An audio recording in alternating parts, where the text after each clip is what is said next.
Google குரோமில் TN ரெஜினேட்னு type பண்ணிக்கோங்க. First இருக்க லிங்கை கிளிக் பண்ணி வெப்சைட்டை ஓப்பன் பண்ணிக்கோங்க.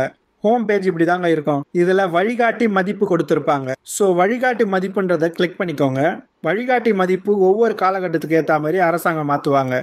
இப்போ மேலே இருக்க ஃபஸ்ட்டு ஆப்ஷன் தான் ரீசெண்டாக அரசாங்கம் நிர்ணயிச்சிருக்க கைட்லைன் வேல்யூங்க. இப்போ ரீசெண்டாக கொடுத்துருக்க கைட்லைன் வேல்யூவை கிளிக் பண்ணிக்கோங்க. நெக்ஸ்ட் பேஜ் இப்படி தாங்க இருக்கும். இதில் வழிகாட்டி மதிப்பு விவரம் பார்வைக்குன்னு கொடுத்துருப்பாங்க. அது கீழே ஆப்ஷன் இப்படி தாங்க கொடுத்துருப்பாங்க. இதில் நீங்கள் புல எண், அதாவது சர்வே நம்பரை கொடுத்து பார்க்குறது தான் சரியான மதிப்பு உங்களால் தெரிஞ்சுக்க முடியும். நெக்ஸ்ட்டு தேடுதல் வரையறைக்கும் நம்ம சர்வே நம்பரை பயன்படுத்துறது தான் சரியான வேல்யூவாக இருக்கும். நம்ம சர்வே நம்பரை கொடுக்காம ஒரு தெரு பெயரோ இல்லை கூட்டமைப்போ கொடுத்து பார்த்தோம்னா நம்ம ரெஜிஸ்ட்ரேஷன் பண்ணுற அன்னைக்கு இல்லை உங்கள் சர்வே நம்பருக்கு இந்த வேல்யூ தான் வருது அப்படின்னு சொல்லி ரிஜெக்ஷன் பண்ண கூட வாய்ப்பு இருக்குது. அதனால் சர்வே நம்பரை வச்சு நம்ம செக் பண்ணுறது 100% பெட்டராக இருக்குங்க. இப்போ அதுக்கடுத்து மண்டலத்தை கரெக்டாக ஃபில் பண்ணிக்கோங்க.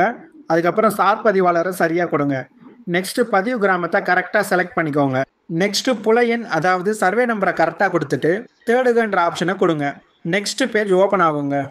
அதில் கீழே வந்தீங்கன்னா சர்வே நம்பருக்கு வழிகாட்டி மதிப்பு எவ்வளோன்னு கொடுத்துருப்பாங்க. சர்வே நம்பர் கூடவே சப்டிவிஷன் நம்பரும் இருக்கும். அதனால் உங்கள் சப்டிவிஷன் நம்பர் எதுன்னு கரெக்டாக பார்த்து உங்கள் நிலத்துக்கான வழிகாட்டி மதிப்பை தெரிஞ்சுக்கோங்க.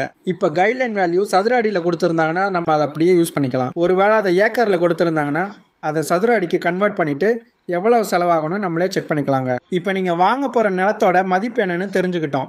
இப்போ அதுக்கான அரசாங்க பதிவு கட்டணம் என்னென்னு தெரிஞ்சுக்கலாமா? ஸ்டாம்ப் டியூட்டி அப்புறம் ரெஜிஸ்ட்ரேஷன் ஃபீயை கால்குலேஷன் பண்ணுறதுக்கு இதே டிஎன் ரெஜினேட் வெப்சைட்டில் ஹோம் பேஜ்லேயே ஆப்ஷன் கொடுத்துருப்பாங்க. இந்த ஹோம் பேஜில் இருக்க நிறைய ஆப்ஷன் இருக்கும்.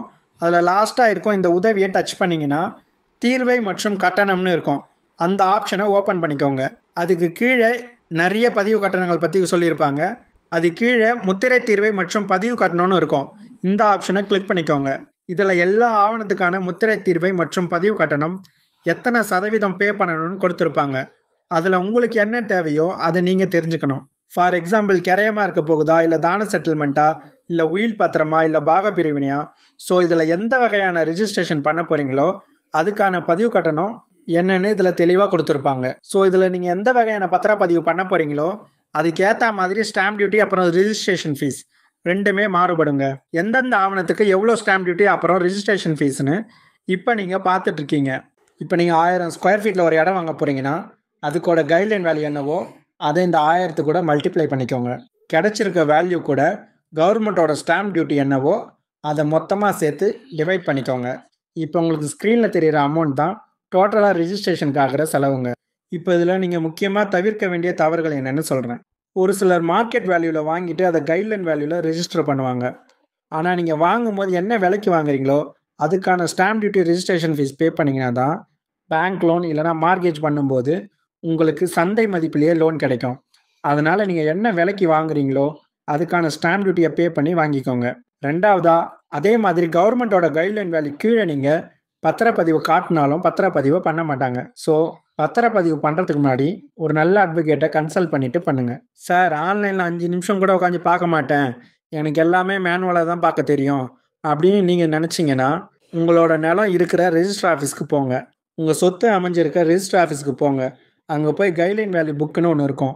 அதில் போய் உங்கள் சர்வே நம்பரை சொன்னீங்கன்னா அவங்க அதில் உங்கள் கைட்லைன் வேல்யூ எவ்வளோன்னு பார்த்து சொல்லிடுவாங்க.